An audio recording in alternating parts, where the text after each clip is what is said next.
Alright, so let's continue our review of the F1 2022 season. In the first part, we already talked about Williams, AlphaTauri, and Haas. Now we're going to talk about the next three teams, namely Aston Martin, Alfa Romeo, and McLaren. Now, with Aston Martin, last year they finished 7th, this year they also finished 7th, so status quo in that regard. Vettel on 37 points, Stroll on 18 points. Brief recap, they seriously struggled at the beginning of the year, and as upgrades came in, the notorious Green Bull incident in Catalonia started to pick up a bit more consistent finishes towards the end of the season. Vettel especially, everyone joked that, ever since his retirement announcement, he started to become, a bit more like the Vettel of old, and was picking up points on a fairly consistent basis towards the end of the season. So this team confuses me. I know I've said that a fair few times already in the previous episode, but this is probably, I think, the most confusing team in the entire grid. I'd have to say, just because they're arguably the worst pound for pound team on the grid, given what they have relative to their wealth.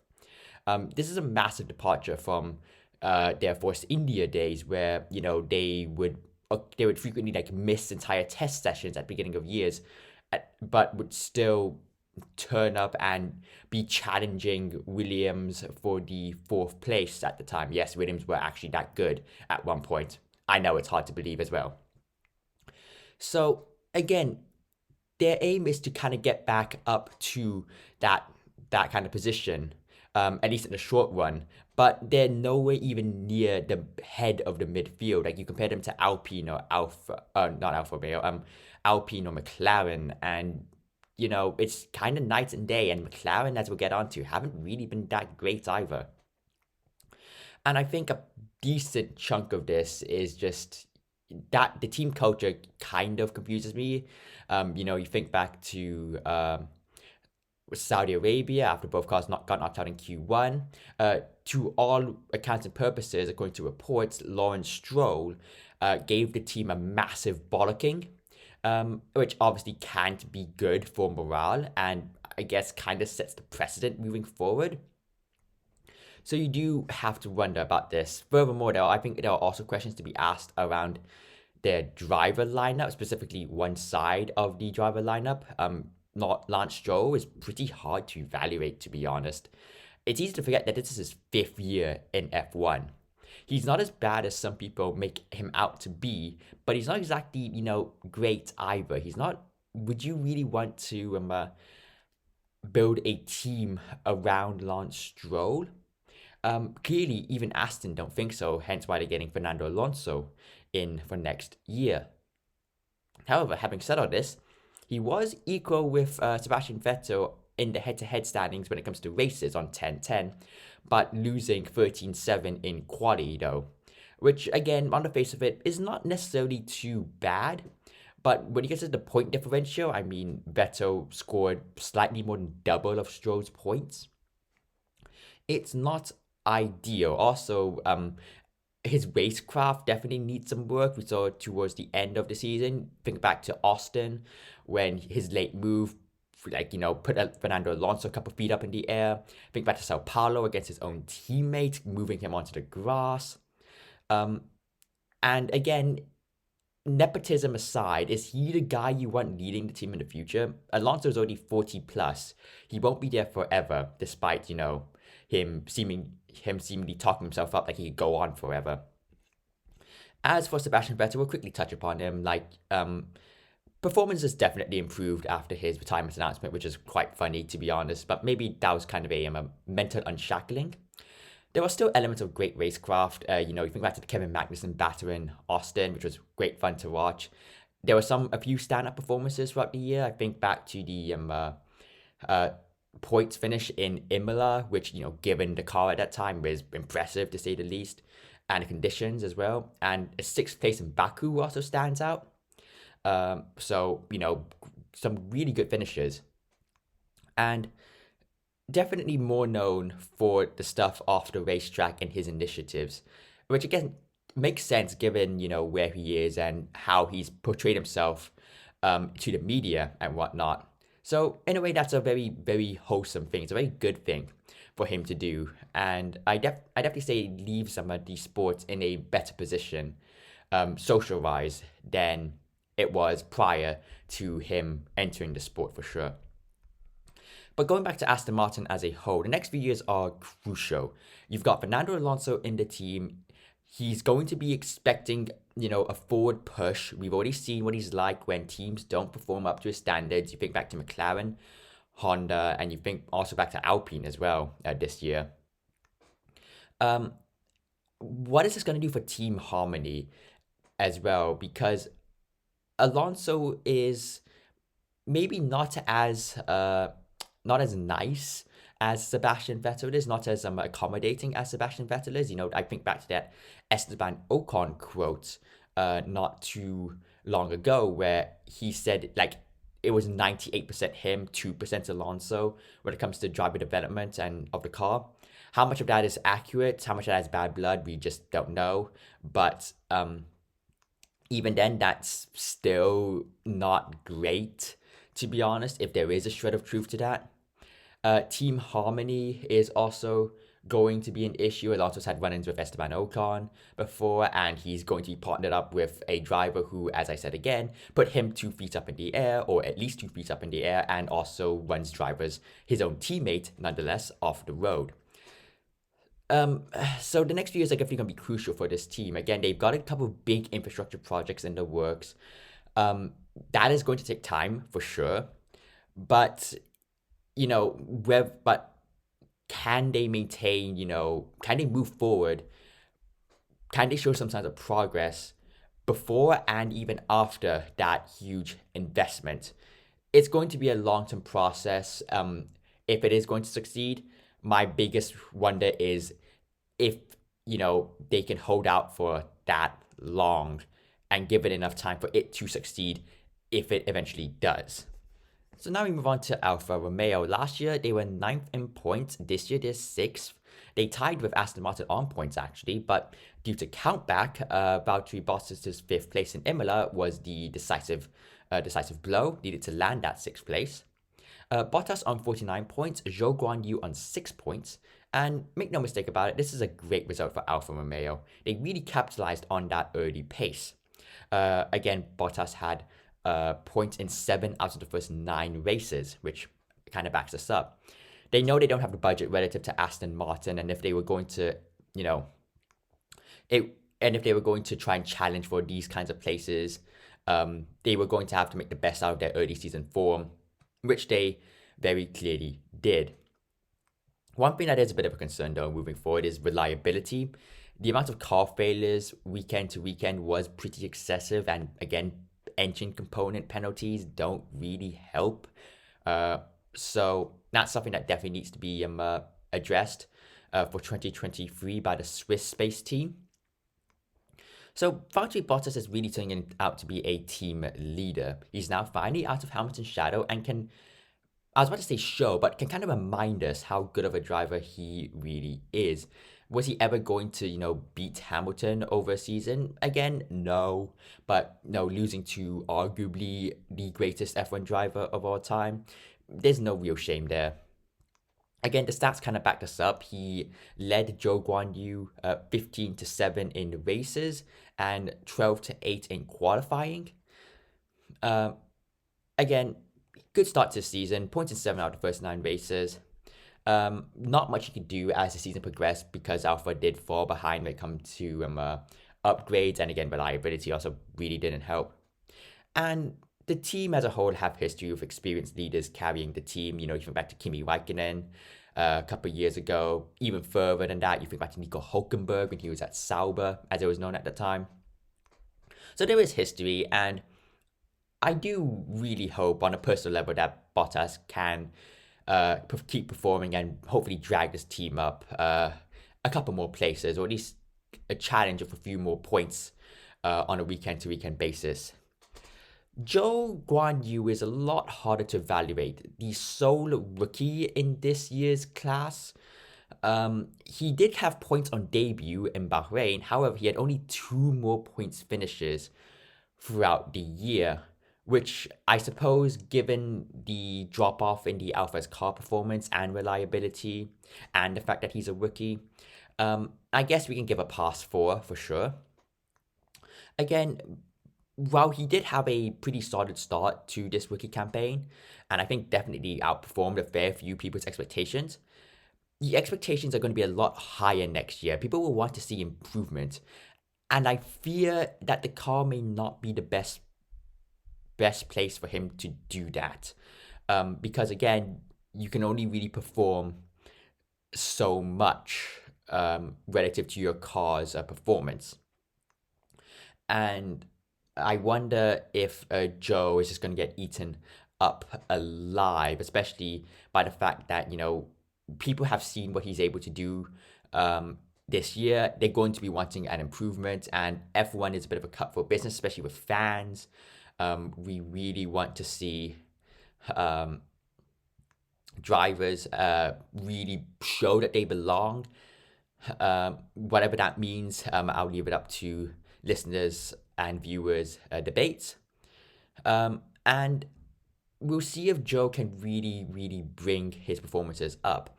His F2 career, which you can look to, does show good raw pace, but he wasn't really outstanding in the sense that we think of, Oscar Piastri or George Russell moving earlier back. So we wonder if that would be enough, and it's definitely one to keep an eye on for sure.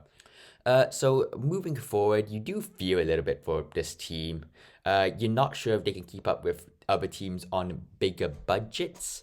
And they definitely had a good car in the beginning of the year, but they don't have the ability to upgrade consistently as the year goes on. And you wonder if, they come up to next year's preseason test with a dud of a car. Do they have the ability to upgrade throughout the year? If this year was anything to go by, you'd have to say no. And you do fear that if they get it wrong at the start, they could be back there with the Williams. So that's a bit of a worrying situation, and guess something that they will be definitely looking to avoid for 2023. Now we get on to McLaren. Last year they were fourth. This year they were fifth, losing out to Alpine. Norris had 122 points, very, very clearly the best of the rest in the Drivers' Championship in seventh place. Ricciardo only 37 points. McLaren have a shout for the most drama-filled team in 2022.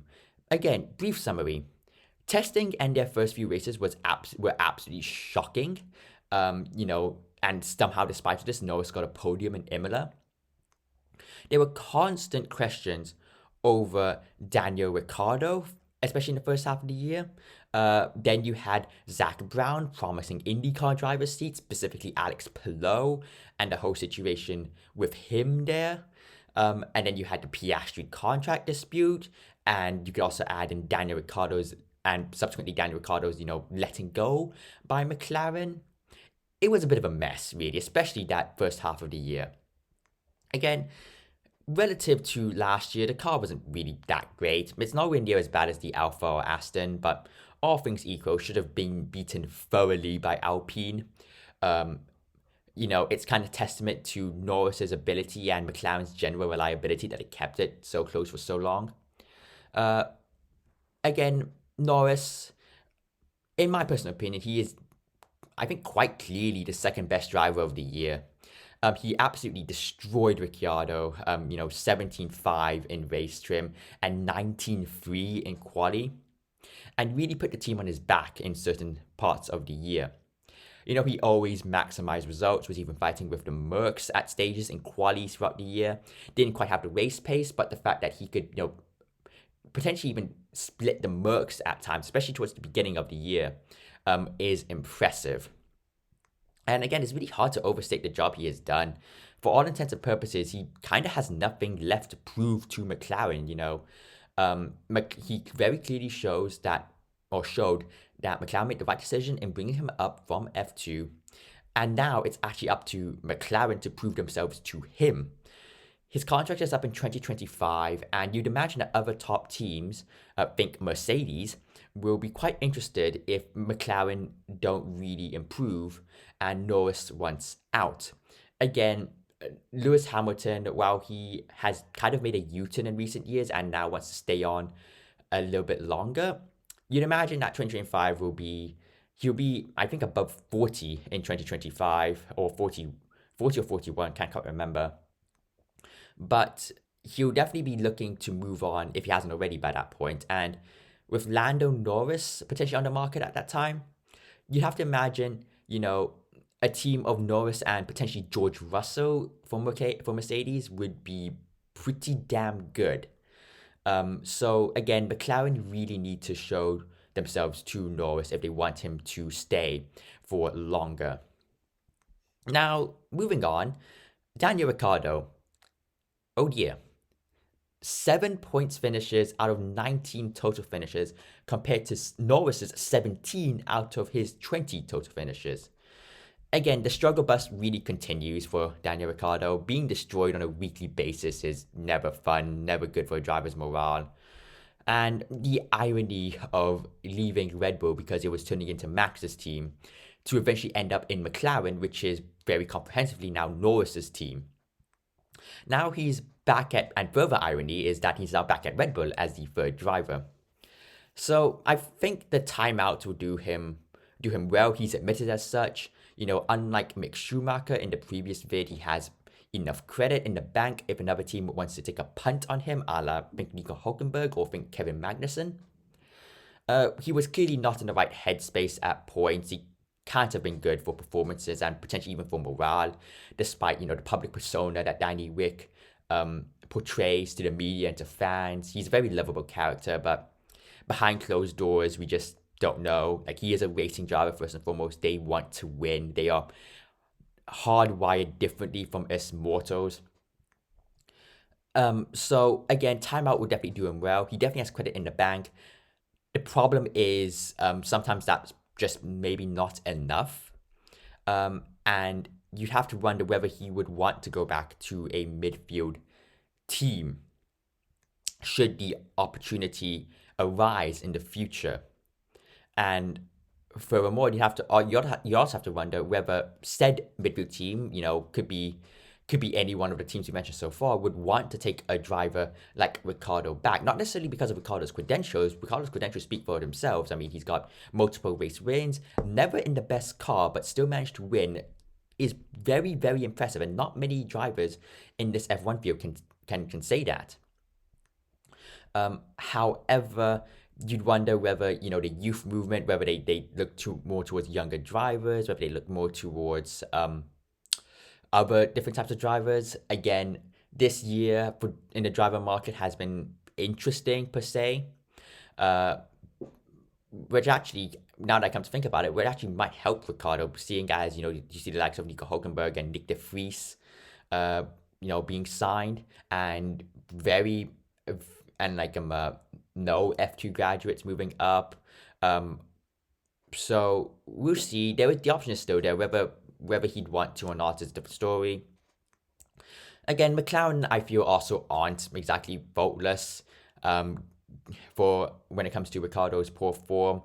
Again, blatantly talking to Oscar Piastri while giving the vote of confidence to Daniel Ricciardo at the same time is not exactly, great management from the team as a whole. But at the same time, similar to Red Bull, they've clearly got a gem of a driver and they want to maximize everything that driver can do. So it is hard to say for sure. And I think while McLaren definitely could have been better in the treatment of Ricciardo, I think Ricciardo has to take a fair amount of blame. And I do wonder whether I do sometimes muse out loud to myself, if you just take away Ricciardo's bubbly personality and his fan favorite status and just replace Ricciardo's name with like Driver X and give an F1 fan, like his past history, but also the performances this year, you'd have to wonder whether, Driver X would be as as as as missed as Ricardo, I'm sure, will be in the future. So again, definitely something to think about. So the future lineup is very exciting for this team. Again, you've got Lando Norris staying for now, and you've got Oscar Piastri. Now, Piastri is if you look at his junior career, he is a Charles Leclerc, George Russell level talent. By that I mean he's won F3 in his debut year, moved up to F2, and then won F2 in his debut year as well. And his F2 year was pretty stacked, to say the least. So again, Piastri is a great talent. Whether he can push Norris in his own team is a different story. We'll have to wait and see about that, but he definitely has the tools to do so. And again, if Piastri, as a rookie, if Piastri can show the kind of form that took him to an F2 title in his first year at McLaren, then we could be talking about one of the best 2 to 3 lineups on the entire grid for now and for the future. For Lando Norris, there's no reason to suggest why he can't continue to perform at the level he's currently doing. Again, he's been performing at this level for the last 2 to 3 years. So, again, no reason to assume why he can't continue performing. The car is a big issue, though. The car will almost certainly have to improve. They really should be aiming to get back to comfortably best of the rest in the short term. However, Alpine, for all intents and purposes, are a factory team. McLaren aren't. And you'd have to wonder whether, if Alpine can get their reliability issues sorted, their car was well and truly the better car, the beating of McLaren in nearly every race, especially from half season onward. So the car definitely needs to improve for McLaren. Whether they have the capabilities to do so relative to Alpine is a different story. We'll wait and see on that. But if they can do so and they can get back to the kind of relative performance they showed in 2020 and 2021 even, then we could have a potential, comfortable best of the rest. And should there be race weekends that result in one or more of the top runners being incapacitated or having issues, then you'd have to say McLaren should be there to capitalize if they can push on and give a better car for their 2 very talented drivers to make the most out of.